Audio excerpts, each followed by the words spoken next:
Olá, pessoal. Hoje nós precisamos falar de novo sobre o erro de percepção. Lembra que o erro de percepção nada mais é do que a existência, que é eterna, ela é trazida e mal interpretada em algo que não é eterno.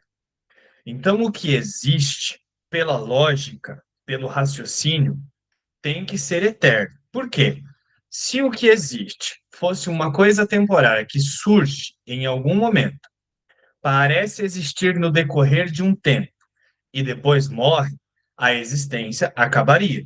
E aí, por si só, essa existência desse modo não faz sentido. Então, é óbvio, apenas com uma conclusão lógica, nós podemos, né, ver que existir tem que ser algo que é eterno. Ao mesmo tempo, qual é a outra conclusão lógica que nós podemos fazer a partir disso? Se existir é ser algo que é eterno, obviamente isso tem que ser uma coisa boa. Por quê? Se eu existo eternamente, mas eu sou uma coisa ruim, eu estou em sofrimento, estou em ataque, vivo o tempo todo com percepções de medo, com sensações de medo. Se eu existisse eternamente para experienciar essas coisas, aí existir eternamente também não faria sentido. Então, existir tem que ser só a eternidade e tem que ser uma coisa boa. O erro de percepção que nós somos convidados, né, a reconhecer, lembra daquela lição lá atrás? Que eu reconheça o problema para que ele possa ser resolvido? O erro de percepção é só um problema de percepção. O existir que está ali e que é eterno e que é apenas uma coisa boa, né, é algo que é pleno e é só paz, né? No meio disso surge um pensamento em que parece que esse pensamento se interpreta separado disso que já é.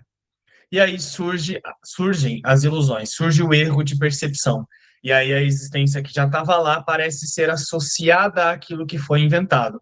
Assim, as ilusões, as coisas temporárias parecem ter a vida, mas elas não têm a vida. Elas são apenas uma projeção que foi colocada na frente do que já estava ali. E aí, dentro dessa percepção equivocada, percebe-se o existir como se fosse uma entidade individual que parece estar nascendo e morrendo. Mas como uma metafísica de um curso de milagres enfatiza, isso não passa de uma projeção, de um sonho, de uma alucinação ou uma imaginação.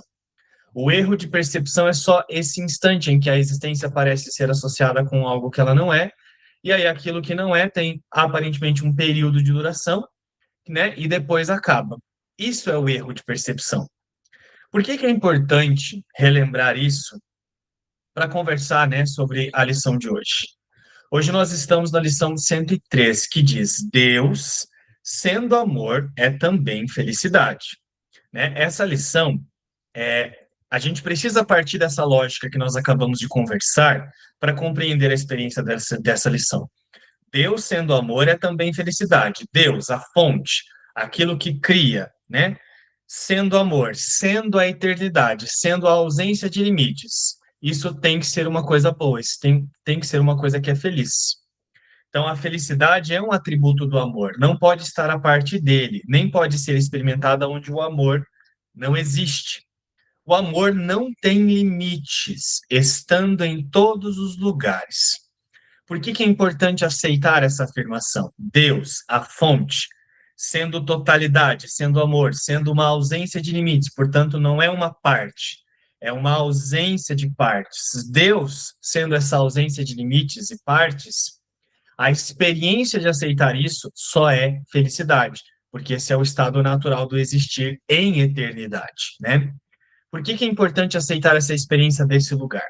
Porque enquanto a percepção, né, a identificação de existir, localiza-se no erro, nisso que nós conversamos, que a existência é associada com algo que ela não é, essa existência, essa percepção, ela mal interpreta o existir, e esse existir que nós chamamos de eu no mundo depende de outras coisas fora de si para ser completo.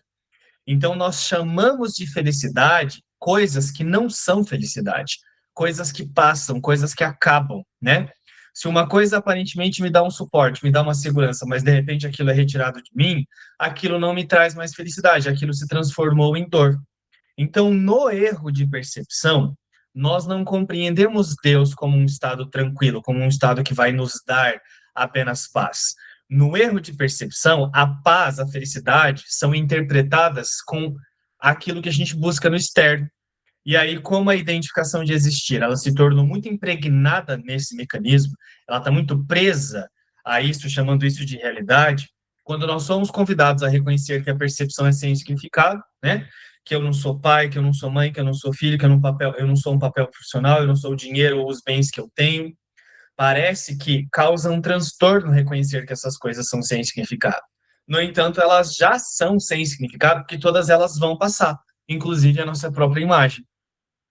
Mas de dentro da ideia de que tem um eu percebendo-se seguro ou feliz ou mais satisfeito através dessas coisas, nós passamos a interpretar que aceitar Deus vai ser um problema, né?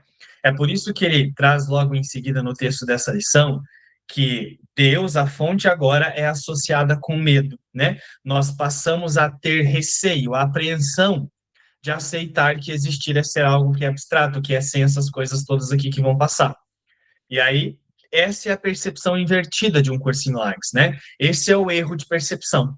A identificação que é projetada nas ilusões, né? E a individualidade que é formada a partir disso é uma consciência de existir de forma separada, apegada a um monte de coisas externas e produz o medo por causa dessa identificação. Só que aí agora esse senso de individualidade projeta esse medo na aceitação desse percurso de um curso em milagres.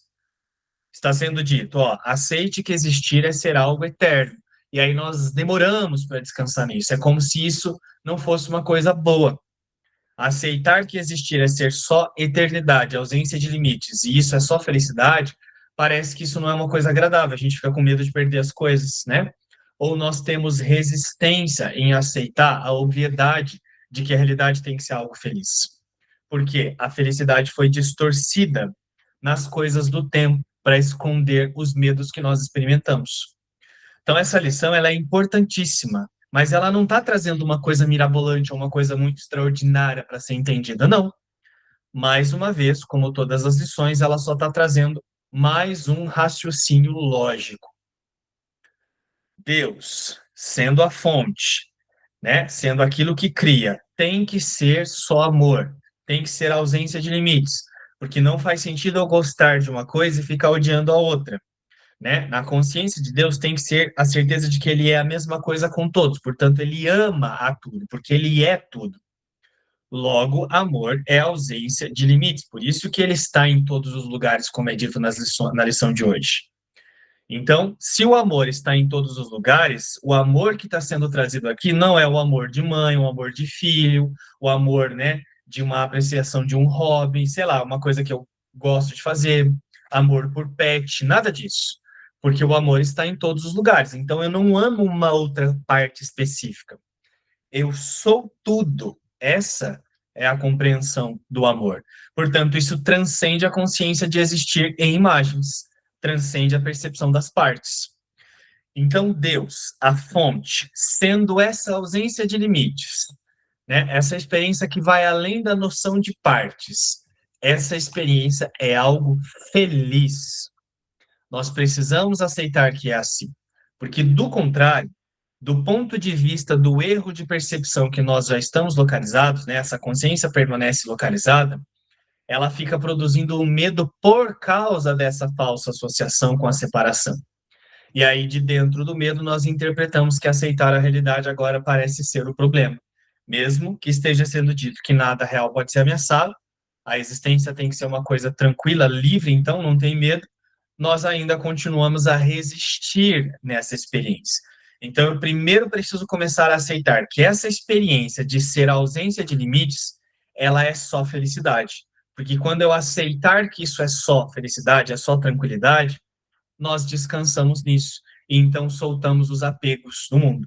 Soltamos os significados, soltamos, né, os mecanismos das crenças com muita tranquilidade. Porque nós passamos a entender que o medo está vindo exatamente dessa manutenção disso e não da aceitação da realidade. Então, essa lição, como todas as outras, convida para mais um dia de uso da lógica em relação ao que é o existir e ao que é a fonte do existir. Então, é muito importante que isso seja compreendido. Nos vemos no próximo vídeo.